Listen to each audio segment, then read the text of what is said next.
Welcome to the slop farm. Enjoy the video. You start by isolating the compressor.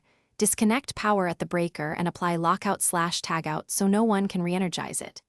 Next, drain the tank and open the drain valve until pressure reads 0. Remove any residual air.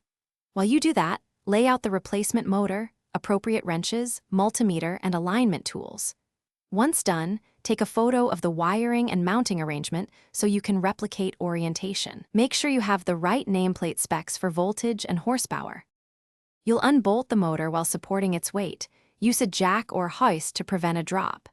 As you separate the motor, label each electrical lead and take sequential photos, then measure to confirm no voltage is present with a multimeter. Detach the coupling or belt.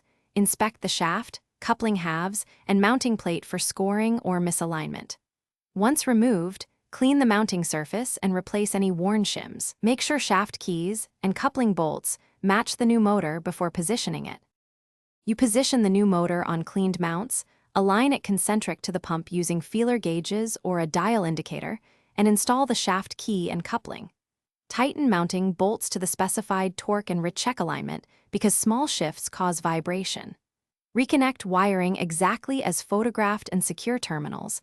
Verify voltage and rotation direction with a brief powered spin. Stand clear.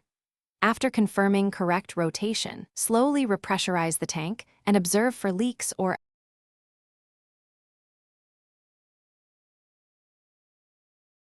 Thanks for watching. Consider subscribing if we helped you today.